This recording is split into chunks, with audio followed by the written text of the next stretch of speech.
Assalamualaikum warahmatullahi wabarakatuh. Halo anak-anak kelas 6, apa kabar kalian? Ibu harap kalian semua dalam keadaan sehat walafiat dan selalu dalam lindungan Allah Subhanahu wa taala. Amin.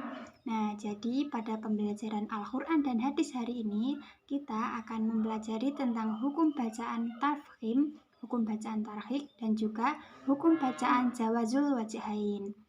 Nah, tapi sebelum pembelajaran dimulai, alangkah baiknya kita berdoa dulu ya. Ayo kita membaca doa sebelum belajar bersama-sama. Ibu yang pimpin ya. Bismillahirrahmanirrahim. Raditu billahi robba wa bil islami dina wa bi muhammadin nabiyya wa rasula rabbi zidni ilma warzuqni fahma. Amin. Semoga pembelajaran kita hari ini diberi kelancaran oleh Allah Subhanahu wa taala dan kalian diberi kemudahan untuk memahami materi yang Ibu sampaikan. Amin. Nah, hari ini tanggal 7 Juni 2021 ada yang tidak masuk? Alhamdulillah masuk semua ya. Alhamdulillah. Nah, setelah pembelajaran kita hari ini, Ibu harap kalian dapat mencapai tujuan pembelajaran kita hari ini. Ya, ada 3. Yang pertama, mengidentifikasi bacaan tafkhim, tarhik, dan juga jawazul wajhain. Yang kedua, menjelaskan bacaan tarhik, tafkhim, dan juga jawazul wajhain. Dan yang ketiga, membaca Al-Quran sesuai bacaan tafkhim, tarhik, dan juga jawazul wajhain. Nah, pertama kita akan mulai dengan pengertian tafkhim. Secara bahasa, tafkhim itu artinya tebal atau menebalkan. Nah, secara istilah atau secara terminologi sendiri, tafkhim itu berarti membunyikan huruf-huruf tertentu dengan bacaan tebal atau menebalkan bacaan huruf-huruf tertentu dengan cara menjorokkan bibir ke depan. Ingat ya anak-anak, menjorokkan bibir ke depan. Nah, selanjutnya kita akan membahas tentang macam-macam bacaan tafkhim. Bacaan tafkhim ini dibagi menjadi 3. Yang pertama ada 7 huruf isti'la, yaitu ada huruf kha, sha, dha, qa, ta, qaf, dan juga dha. Nah, lihat ya, dalam semua harokat itu tadi ya, huruf-huruf yang Ibu sebutkan tadi, itu dibaca dengan menjorokkan bibir ke depan. Kha, sha, dha. Ini semua dibaca dengan menjorokkan bibir ke depan. Nah, di sini ada contohnya ya. Contoh huruf isti'la yaitu faddalna, ta'dila. Itu dibaca dengan menjorokkan bibir ke depan. Kemudian huruf bacaan tafkhim yang kedua ada huruf lam dalam lafaz jalalah yang didahului harokat fathah atau dhamma. Nah, untuk anak-anak yang belum tahu apa itu lafaz jalalah itu adalah huruf lam yang ada dalam lafaz Allah. Contohnya yaitu subhanallah. Yang kedua syahadallah. Jadi bacanya subhanallah bukan subhanallah. Bacanya Allah bukan Allah. Selanjutnya yang ketiga ada huruf ra dengan huruf ra dengan beberapa syarat. Syarat huruf ra dibaca huruf tafkhim itu ada 4. Yang pertama, berharokat fathah atau dhammah. Yang kedua, berharokat sukun dan huruf sebelumnya berharokat fathah atau dhammah. Yang ketiga, berharokat sukun dan huruf sebelumnya berharokat kasrah tidak asli. Dan yang keempat, berharokat sukun dan huruf sebelumnya berharokat kasroh asli dan sesudahnya merupakan huruf isti'la. Nanti Ibu akan berikan contohnya masing-masing ya, agar kalian lebih paham lagi. Nah, berikut adalah contoh-contohnya. Yang pertama, contoh huruf ra fathah atau dhammah. Yang pertama, iqra wa rabbukal akram. Iqra wa rabbukal akram. Nah, huruf ra di sini berharokat fathah. Yang kedua ada waruhu fiha. Nah, huruf ra di sini berharokat dhammah yang dibaca ru. Kemudian contoh yang kedua adalah contoh ra sukun dan huruf sebelumnya fathah atau dhammah, yaitu contohnya qaryah dan selanjutnya yaitu narzukum. Contoh yang ketiga adalah contoh ro sukun dan huruf sebelumnya kasroh tidak asli. Ada irji'u, dan yang kedua amir tabu.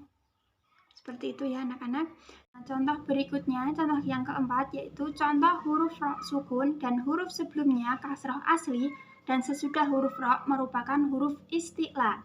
Huruf isti'la tadi sudah Ibu sebutkan di awal ya.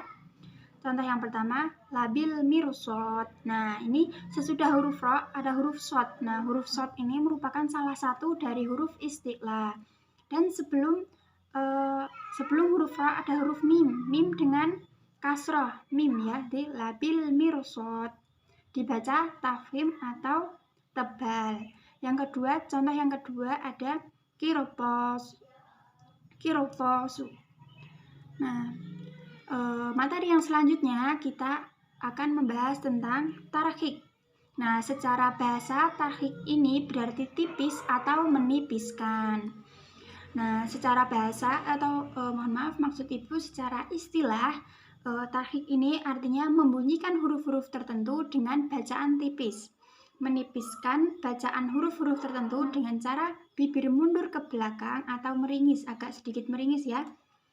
Kemudian bacaan tarhik itu juga sama ya, dibagi menjadi 3. Yang pertama, selain huruf isti'la, ada kho, so, bo, ghain, po, ko, dan bo dalam semua harokat. Contoh bukan huruf isti'la itu seperti ini ya. Bismillahirrahmanirrahim. Nah, itu bukan huruf isti'la. Kemudian yang kedua ada alhamdulillahirabbil alamin. Kalimat hamdalah dan juga basmalah ini bukan termasuk dalam huruf isti'la. Kemudian huruf kedua yaitu huruf lam dalam lafaz jalalah yang didahului harokat kasroh. Lafaz jalalah ini tadi ya, lam dalam lafaz Allah. Contohnya adalah bismillah dan juga alhamdulillah.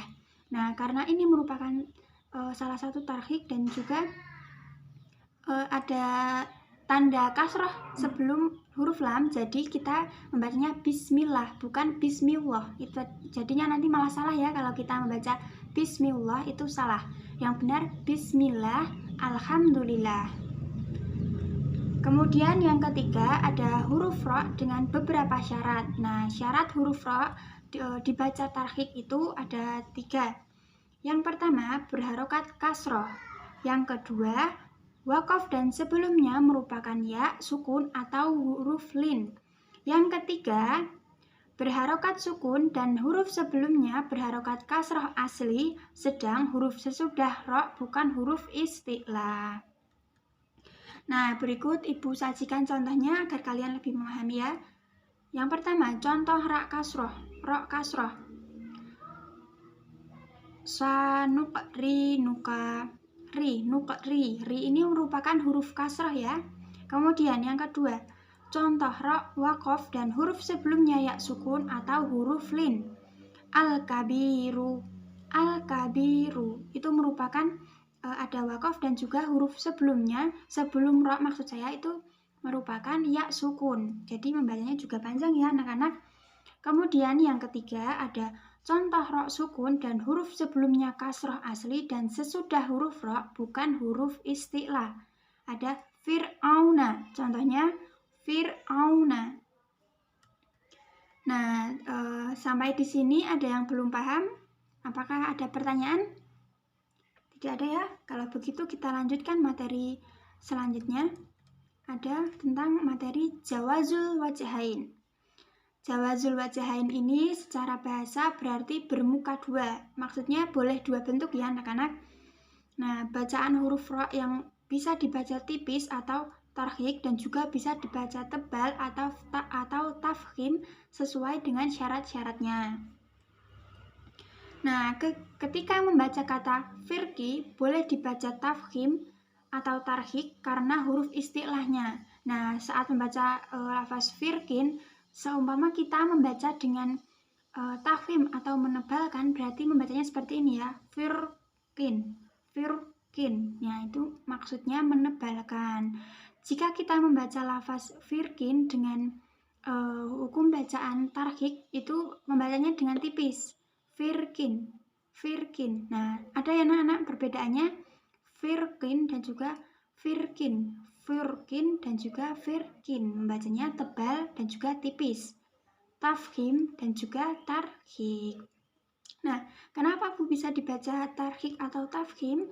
Nah, alasannya dibaca tafkhim karena ro sukun menghadapi huruf isti'la seperti halnya telah dijelaskan di pembahasan yang tadi ya, huruf tafkhim. Nah, dibaca tarhik ini karena huruf isti'lanya berharokat kasroh dan kasroh itu harokatnya rendah. Jadi seperti itu, apakah ada yang ingin ditanyakan?